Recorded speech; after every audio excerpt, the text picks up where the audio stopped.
Sa mga highlights nung huling usap natin, di ba, tinanggal na yung DRS. Active na yung front wing, tsaka yung rear wing. May mga visible changes ba? Yung mga obvious na changes na nakita po dahil dun sa mga active aero ng mga F1 cars?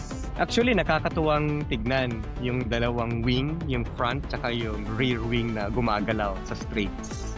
Sa regulation ngayon ng active aero, kahit saan, pwede mo na siyang gamitin. Hindi mo na kailangan ng 1 second gap sa cars front of you para magamit mo yung active aero. Basta nandun ka sa straights na safe siyang gamitin yung active aero, you can do so. Kaya sa mga races for the next season, makikita natin na talagang maggagalawan yung mga wings na yan. Ang ganda. So hindi natin mamimiss na masyado yung DRS. I don't think so. I don't think so. Parang medyo mas in-upgrade pa nila ng konti. Kaya ngayon, sabay na gumaganon yung mga front tsaka rear wing, ano? And speaking of those movement ng front tsaka ng rear wing, may mga teams na medyo creative sa paggalaw ng mga rear wings na yan. Kasi pag nagbubukas yung rear wing, ang purpose nun is magkaroon ng slot gap para dumaan yung hangin, Yes. mabawasan yung drag. Yung Alpine, instead na tumaas siyang ganon, bumababa siya na parang palikod pa ganon. Oh! Ayos Iba yung mechanics ng pagbaba. Ang galing kasi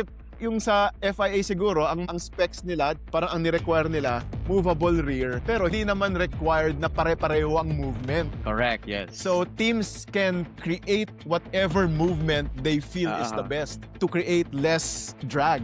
Kaya doon natin makikita yung ingenuity ng mga engineers, di ba? Na parang, Galing. naisip nila to. And then yung Ferrari, di ba? Nag-flip siya ng 180 degrees. Oo nga! Yun ang pinaka-viral so far na rear wing movement, no? Nagulat din ako. Noon akala ko nasira. Akala ko na, na-flap. Sadya pala. Ang galing no?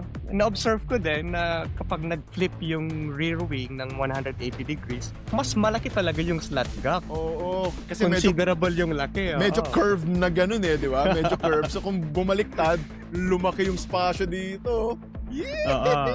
Pero may effect ba? Bumilis ba sila parang Doc? Ano napansin mo sa Ferrari? Medyo nakita natin yung effect sa last day ng testing. Uy!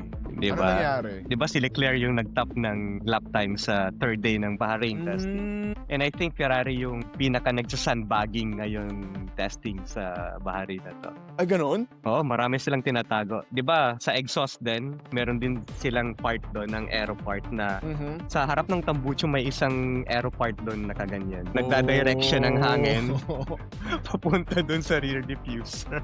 Wow! Parang gumawa sila ng tinuwik nila yung dating mga Venturi tunnels. May sarili silang version nun ngayon na nakalusot. Yes. Pero isipin mo good news yan para sa Ferrari kasi kung sandbagging pa rin yan, ang ganda na ng performance nila nung testing, di ba? Tapos to think na may tinatago pa sila, aba, baka... So what do you think? What do you think? baka this is our year na naman yung mga tifosi. Are we back? Are we back? Are we back, Ferrari? Mga tifosi, ready na kayong umasa ulit? Ready na ba? This is our year na. This is our year. Year of the horse? Year of the horse? Oo nga, no? Kasi ang mga tifosi, sila na yung umangkin ng sentence na this is our year. Kada taon, this is our year. Tapos, iyak pagdating ng Desyembre. Pero this year kaya, 2026, this is our year na kaya? Tignan natin. Pero sa Bahrain testing, medyo promising yung pinapakita ng Ferrari. Tsaka yung mga may mga memes di ba? Si Hamilton daw, every second year niya sa bagong team, champion. Sa McLaren, sa Mercedes, tsaka eto next na, itong Ferrari, second year niya, magta-champion kaya siya.